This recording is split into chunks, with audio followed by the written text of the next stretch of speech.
Welcome to the Windows Club. If OneDrive is blocked by firewall settings or browser plugins, then either read through this article on the website or simply watch this video. I will guide you through the resolution. This is what the error would look like. An image would not be displayed and you'll get this symbol here, and then the error would say that make sure you do not have any firewall or browser plugins that could be blocking access to OneDrive.com. Now, whether you open OneDrive on your desktop as an application or on the website, you will still have to check the website because that's where it picks the server from. Open OneDrive.com, then right click on this page and select refresh. The next solution will be to disable any Adblocker extension. So click on these three dots at the top right corner, scroll down and click on extensions. It will lead you to this page.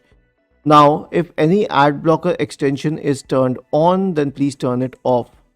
Next solution will be to check it in the InCognito or in the in private mode. If you're using Microsoft Edge, click on these three dots here.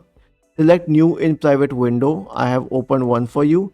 Try logging into OneDrive and check if it works. If it does, then you can try picking up the server. The next solution is to check if the browser is blocked by the firewall. Now this could be a little complicated, so we will search for Windows Defender Firewall in the Windows search bar and open the application. After this, we will click on turn Windows Defender Firewall on or off, then turn it off for both public and private network and click on OK. If it resolves the problem, then go to advanced settings and check the inbound and outbound rules. Then the next solution will be to disable any third-party firewall just in case you have installed the same. If this does not help either, then you will have to disable all the browser plugins and not just the Adblocker ones. You'll have to disable this one and any one on this page. The last solution will be to clear browser cache and cookie files. Click on these three dots at the top right corner. Select history. Click on these three dots here. Select browsing history.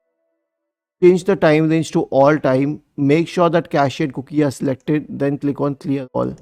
Isn't this easy and interesting? If you have any doubts, please go to the original article on the Windows Club. Scroll down to the comment section and write your query. We will surely answer to it. Do not forget to subscribe to the channel. Thank you for watching this video and have a nice day.